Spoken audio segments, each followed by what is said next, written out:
এটি আমুনের ইবাদতখানা। আমরা এখন মহান খোদা আমুনের সকালে জাগ্রত হবার উৎসবে শামিল হব। তার মানে আমুন মিশরের মহান খোদা গতরাতে ঘুমিয়েছিলেন? হ্যাঁ, আমুন এবং অন্যান্য খোদাগণ রাতগুলোতে বিশ্রাম করে থাকেন। কিন্তু গভীর রাতে কোনো বান্দা যদি তার কাছে কিছু চাইতে আসে তখন?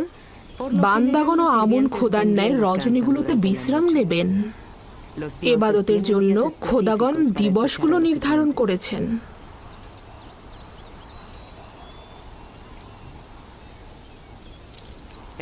ভেতরে চলো।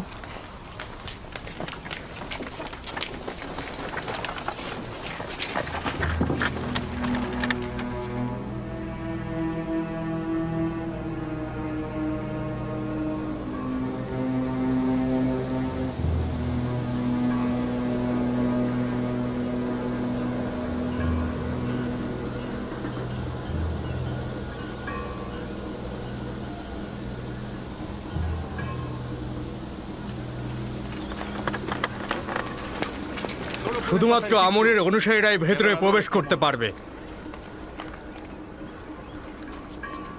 অচেনা ব্যক্তির প্রবেশ নিষেধ।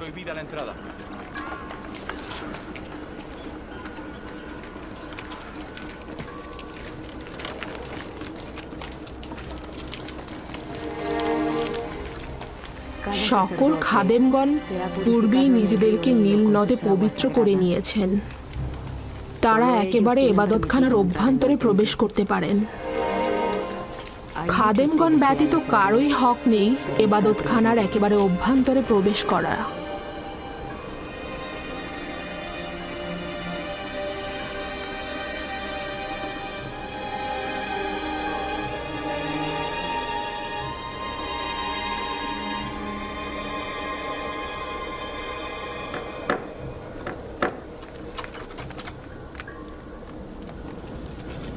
ওই প্রসাধনীগুলো দ্বারা আমুনকে ধৌত করে পবিত্র করা হবে। তার পোশাকও পরিবর্তন করা হবে।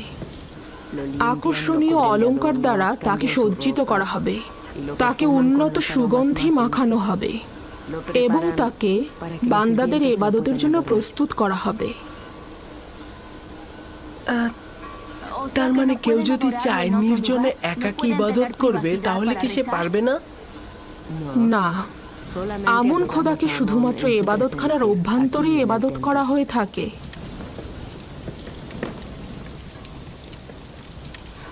কিন্তু আমি তো শুনেছি খোদাপান সর্বত্র রয়েছে।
হে সমুন্নত আত্মার অধিকারী আমাদের আমুন খোদাবন্ধ, আপনি তো এতদিন আসমানে উড়ন্ত অবস্থায় ছিলেন। এখন বস্তুবাদী দুনিয়ায় উত্তম হবে নিজেকে জমিনের বুকে নিয়ে আসুন, যেন আপনি আপনার বান্দাদের এবং ইবাদতকারীদের ওপর বিস্তার ঘটাতে পারেন। হে মহান আমুন, আপনি আবির্ভূত হন, আবির্ভূত হন। হে শক্তিশালী মহান আমুন খোদা, পরম প্রশান্তির বিশ্রাম ভেঙে আবির্ভূত হন।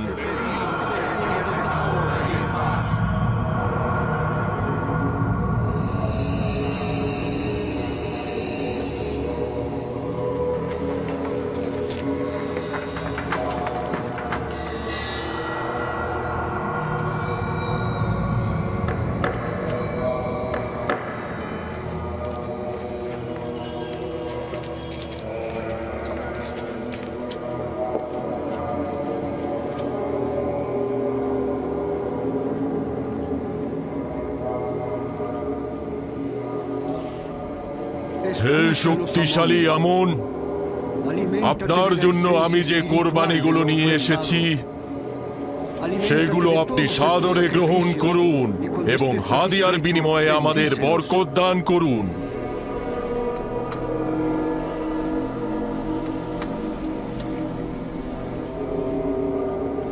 এখন এগুলো পুরোহিত ও জনগণের মাঝে বন্টন করে দাও।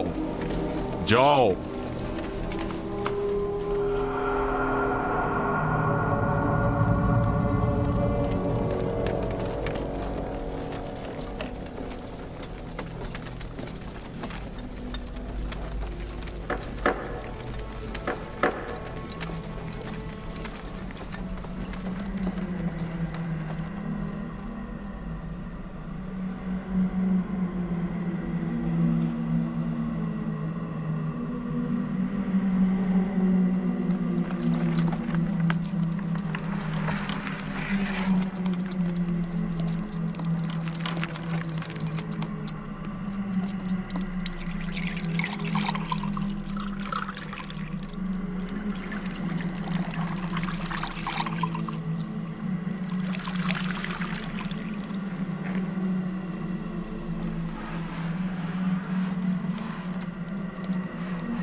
মহান আমুন, আপনি আমাদের প্রভু।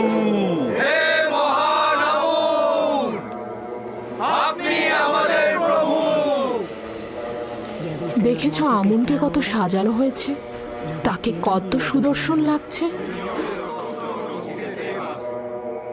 ইবাদতকারীগণ তার সোনার অলংকার চুরি করে না? না, খাদেমগণের হেফাজতে থাকে। কারো এত সাহসী নেই যে চুরি করবে। হেফাজতেই থাকা উচিত, না হলে সম্ভাবনা আছে চুরি হবার। আমি ভেবেছিলাম আমুন আপনাদের হেফাজত করবে, কিন্তু খাদেম ও বান্দাগণ উল্টো তারই হেফাজত করছে দেখছি। তাতে কি অসুবিধা? আমুন সর্বোত্তম ও সর্বোৎকৃষ্ট বস্তু যা আমাদের কাছে রয়েছে, তাকে তো হেফাজত করতেই হবে। আপনার বান্দাদের প্রতি নিয়ামত বর্ষণ করুন। বরকত বর্ষিত হোক হে আমার বান্দাগণ। আমি আমুন খোদা, আমি নিজেকে ঐশ্বরিক স্থান থেকে নামিয়ে এনেছি শুধুমাত্র আমার বান্দাদের পার্থিব জীবনের কল্যাণ সাধনে।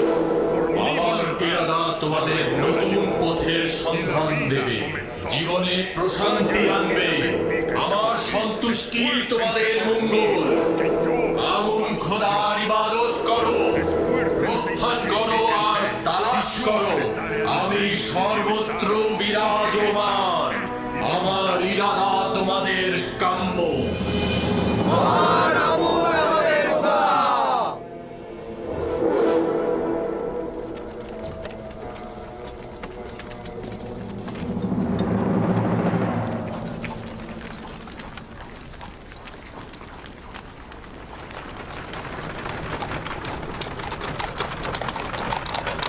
আমাকে ক্ষমা করবেন, ওখানে কি আমুন কথা বলছিল? তুমি কি দেখোনি? না, দেখেছি, কিন্তু একটা পাথর কি করে কথা বলতে পারে? আমুন পাথরের নয়, সে রুহের অধিকারী। সে একটি মূর্তির আকৃতিতে রয়েছে। আমাকে ক্ষমা করবেন। আমুন এমন এক খোদা যে চাহিদার ঊর্ধ্বে। কিন্তু আমি তো তার আজকে অনেক রকম প্রয়োজন দেখেছি। তাকে সাজসজ্জা করানোর জন্য অনেক রকম অলংকারের প্রয়োজন তার। সে নড়াচড়া করার জন্য খাদিমগণের উপরে নির্ভরশীল। তার মানে তার নিজের চলাফেরা করার জন্য অন্যের সাহায্যের প্রয়োজন হয়। তার নিজের জন্য বাসস্থান, নারী, সন্তান আরো অনেক কিছুর প্রয়োজন হয়। তার মানে আমরা যে পথ চলি, নিজেদেরকে সজ্জিত ও পবিত্র করে রাখি, তার জন্য আমুনের কোনো দরকার নেই, কোনো প্রয়োজন নেই। আছে, তার সামনে আমি অসহায় অনুভব করছিলাম। সে শুধু বাইরে থেকেই একজন বালক। সে আমাকে যথাযথ প্রশ্ন করেছে, কিন্তু আমি তার সঠিক উত্তর দিতে পারিনি। অসংখ্য প্রশ্নের জবাব আমার নিজের জন্যই সন্তুষ্টির ছিল না। তার প্রখর বুদ্ধি রয়েছে। চিন্তিত হয়েও না, আমি তাকে আমনের এবাদতখানায় নিয়ে যাব এবং সকল কিছু বুঝিয়ে দেব।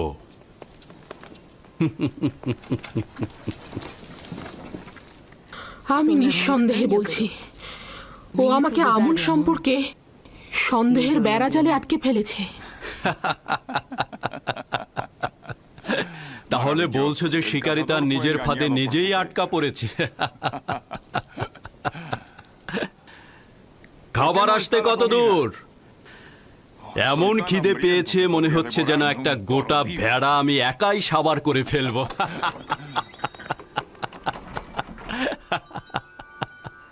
খাবার প্রস্তুত আলী জনাব।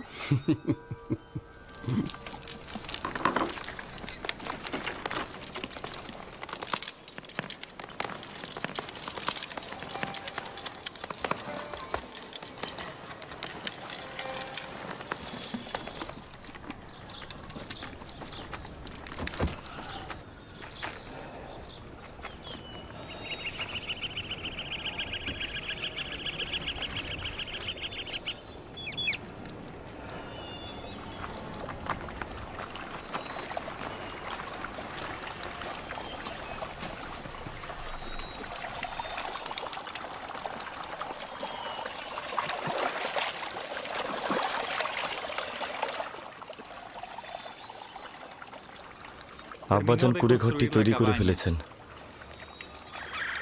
এত কাজ তিনি একা একা করলেন, আমাদের সাহায্য নিলেন না।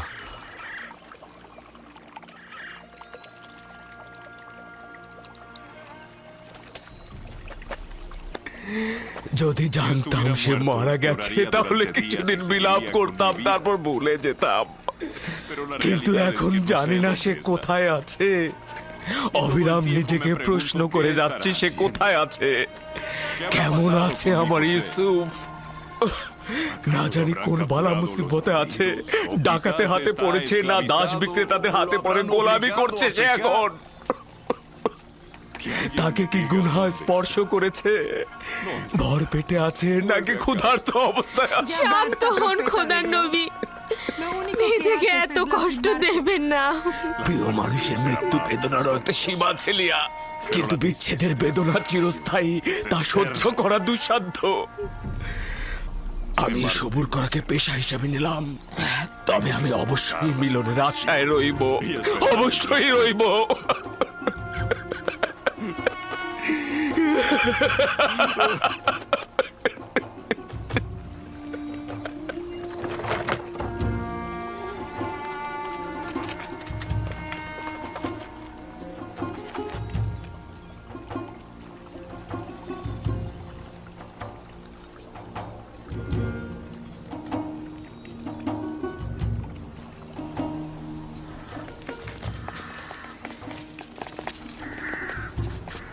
আমার টমটম প্রস্তুত করো।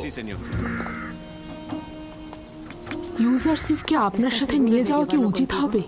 হ্যাঁ, উচিত হবে। আমেন হতেব তার প্রশংসা শুনেছে, তাকে আমেন হতেবের কাছে নিয়ে যাব, এবাদতখানায় নিয়ে যাব। ভাবছি তাতে কোনো ফায়দা হবে না। তাকে বালক হিসেবে অবজ্ঞা করবেন না। সে যেহেতু প্রাচীন বৃক্ষ নয়, সেহেতু সে খুব নমনীয় হবে, তাকে তাড়াতাড়ি বোঝানো যাবে। তাকে আমি বুঝিয়ে দেব মিশরের আইন কানুন ও পবিত্রতা। তুমি কোনো চিন্তা করো না।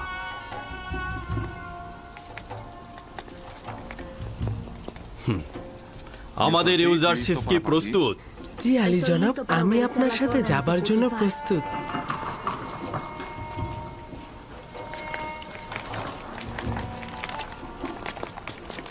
ইউজারশিপ, এই গাড়িগুলো বিপজ্জনক, নিজের হেফাজত করো। আপনি চিন্তা করবেন না। দুর্ঘটনা ঘটবে না, চিন্তা করো না। টমটমে আমার পাশে, আমি তাকে দেখে শুনে রাখবো। আপনিও লক্ষ্য রাখবেন নিজের প্রতি।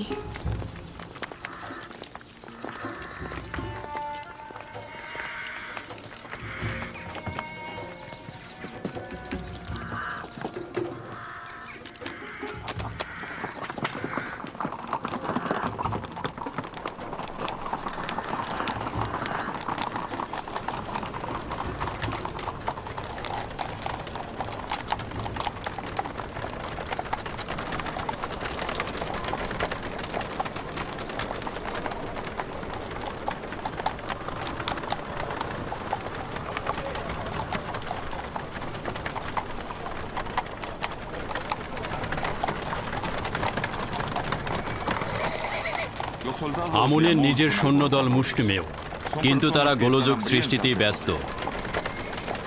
এই গুদামগুলো আমুনের এবাদতখানার মালিকানাধীন। প্রতি বছর মিশরের খাদ্যশস্যের বিরাট একটি অংশ এখানে জমা হয়।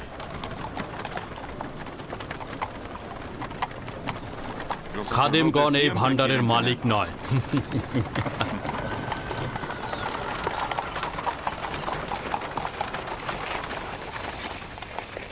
ওই বাগানে যে নারীগুলো দেখতে পাচ্ছ, তারা সবাই আমুনের অধিকারী।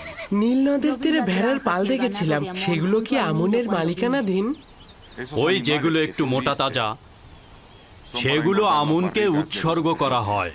এত সব কিছুর প্রয়োজন কি আমুনের নাকি ইবাদতখানার খাদেমগণদের?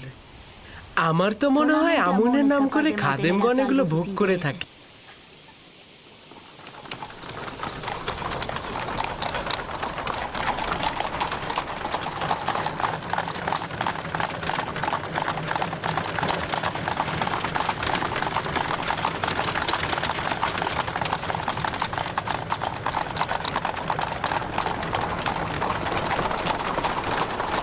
এটি এমন একটা পন্থা যার মাধ্যমে আমুন তার অনুসারীগণদের মন রক্ষা করে। প্রতিটি গোষ্ঠীরই উচিত নেক কাজের দিকে ছুটে চলা। কেউ সম্পদের পাহাড় গড়ছে, আবার কেউ দুটো রুটির জন্য ছুটছে। তবে মিশরের অধিকাংশ মানুষই তাদেরকে চিনতে পেরেছে এবং তারা এখন সতর্ক।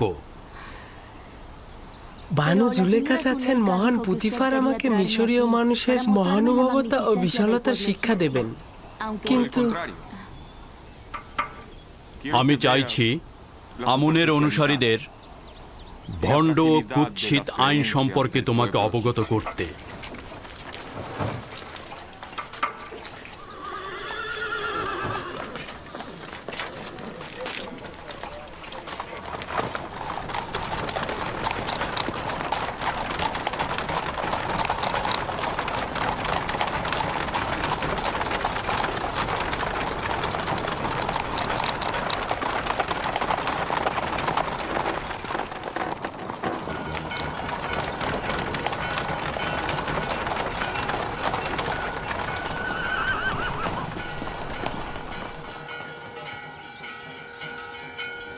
এটি তৃতীয় আমেন হতেবের রাজপ্রাসাদ, যিনি মিশরের ভূমির সর্বাপেক্ষা শক্তিশালী শাসক।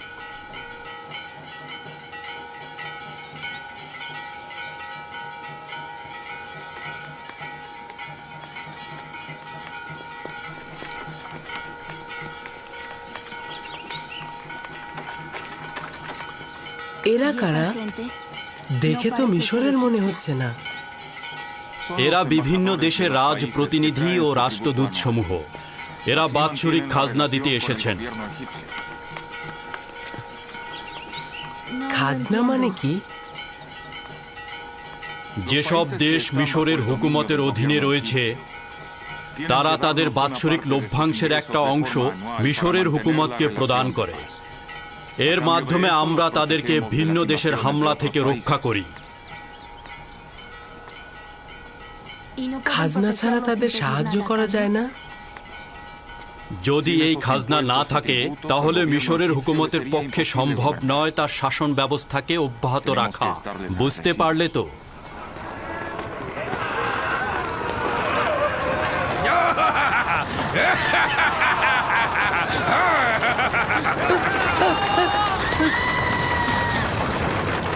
এই অসভ্য সাওয়ারি আমনের ইবাদতখানার সিপাহী, তুমি এখানে অপেক্ষা করো, আমি ফিরে আসছি।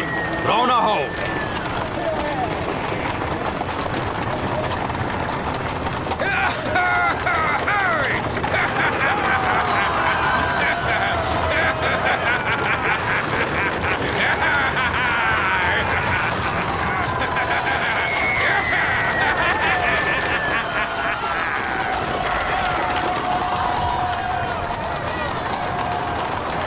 তাড়াতাড়ি চলো, তাড়াতাড়ি, দ্রুত চলো, তাড়াতাড়ি চলো। ওরা শহরে হট্টগোল বাঁধানোর আগে আমাদের ওদেরকে থামাতে হবে।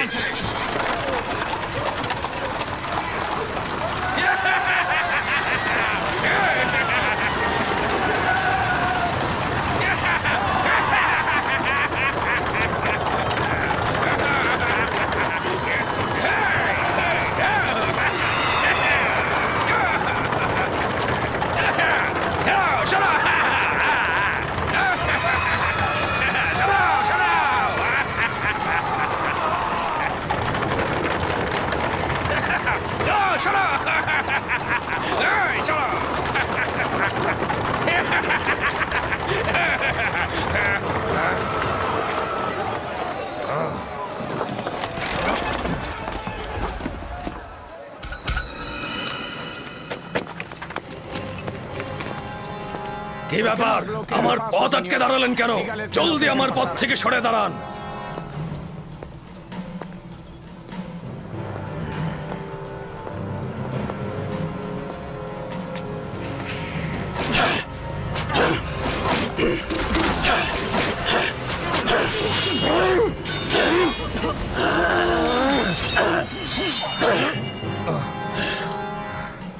যদি আবারও শহরের মধ্যে ভীতির সঞ্চার করো তাহলে চাবুকের ভাষায় কথা বলবো না, শামশিরের ভাষায় কথা বলবো। এরপর আর ক্ষমা করব না।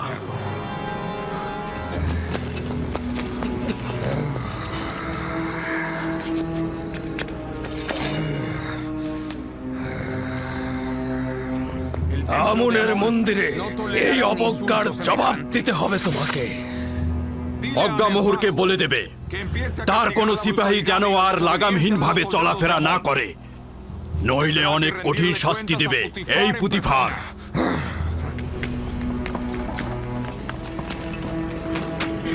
রওনা করো।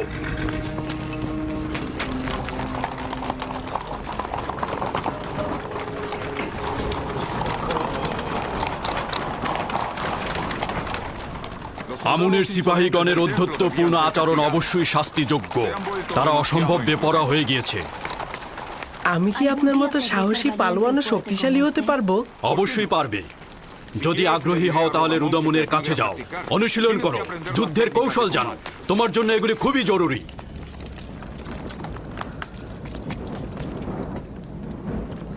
মিশরের প্রধান সেনাপতি জনাব পুতিফার মহামান্য বাদশাহ মহান পরাক্রমশালী আমেন হোদেবের দরবারে প্রবেশের আপনার উপরে দরুদ মিশরের মর্যাদাবান বাদশাহ ও খোদা বান্দেগার মহান শাসক আলী জনাব আমেন হোতেব। তোমার উপরেও দরুদ মিশরের প্রধান সেনাপতি পুতিফার।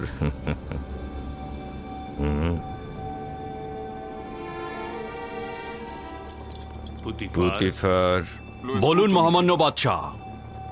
তুমি কি এইমাত্র খোদার দরবার থেকে আসলে নাকি পুতিফার?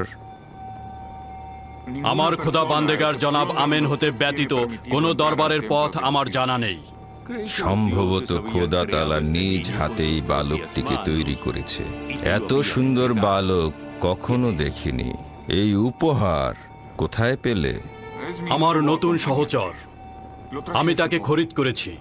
সহচর? পুতিফার, তুমি কি